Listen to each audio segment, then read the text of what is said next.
Bore Sommerfeld atomic model में quantum theory के according correction कर वेक्टर एटम मॉडल जो है लाया गया और वेक्टर एटम मॉडल में इलेक्ट्रॉन के मोशन को 2 डायमेंशनल के बजाय 3 डायमेंशनल जो है माना गया। तो इस तरह से क्योंकि इलेक्ट्रॉन का मोशन जो है 3 डायमेंशनल होगा तो स्पेस ओरिएंटेशन होगा, तो थर्ड क्वांटम नंबर का जो है यहाँ एंट्री होगा और जो कि स्पेस जो ओरिएंटेशन है वो according to quantum theory quantized होते हैं। तो इस तरह से थर्ड क्वांटम नंबर जो है एंट्री करेगा जो कि होगा मैग्नेटिक ऑर्बिटल क्वांटम नंबर। तो हम जब बोर सोमरफेल्ड एटॉमिक मॉडल हमने जब देखा तो हमें पहले से ही प्रिंसिपल क्वांटम नंबर जो है पता है जो कि सेल को डिफाइन करता है, और सेकंड है एजिमुथल क्वांटम नंबर जिसे रिप्लेस कर दिया गया वेक्टर एटम मॉडल में ऑर्बिटल क्वांटम नंबर से। अब स्पेस ओरिएंटेशन जो कि क्वांटाइज्ड होंगे तो थर्ड जो क्वांटम नंबर है मैग्नेटिक ऑर्बिटल क्वांटम नंबर है, इनका एंट्री होता है। और अगर इलेक्ट्रॉन का ऑर्बिटर जो एंगुलर मोमेंटम है उसे हम वेक्टर एल से रिप्रेजेंट अगर करते हैं और ये वेक्टर एल के कंपोनेंट जो कि अप्लाइड एक्सटर्नल मैग्नेटिक फील्ड के अलांग होंगे उसको अगर हम रिप्रेजेंट करते हैं मैग्नेटिक ऑर्बिटल क्वांटम नंबर से, तो मैग्नेटिक ऑर्बिटल क्वांटम नंबर जो है होगा ml = l cos थीटा।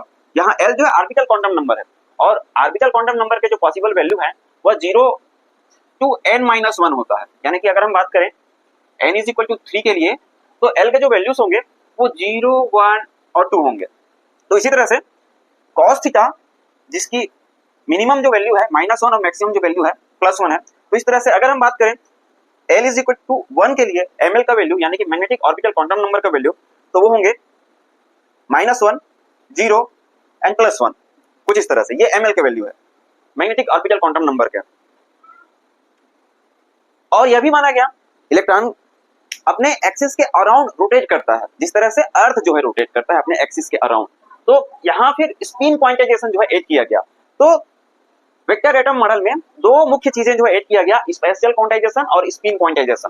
तो इस तरह से यानी कि वो अपने एक्सिस के अराउंड भी रोटेट करते हैं इलेक्ट्रॉन जो है। तो इस तरह से स्पिन क्वांटम नंबर का एंट्री हुआ जो कि फोर्थ क्वांटम नंबर है जिसका वैल्यू जो है हाफ होता है और आगे चल के इसे स्टर्न-डगलस एक्सपेरिमेंट में प्रूव भी किया गया जो कि इसका जो स्पिन है ये भी क्वांटाइज्ड होता है। तो इस तरह से इसके दो वैल्यूज जो है मिले -हाफ यानी कि डाउन और +हाफ यानी कि अप, कुछ इस तरह से जिससे स्टर्न-डगलस एक्सपेरिमेंट में प्रूव भी किया गया।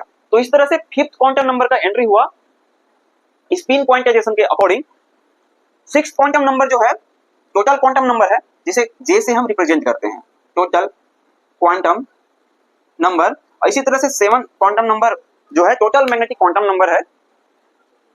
तो इस तरह से 7 क्वांटम नंबर्स हैं वेक्टर एटम मॉडल में जो कि इलेक्ट्रॉन के मोशन को डिफाइन करता है।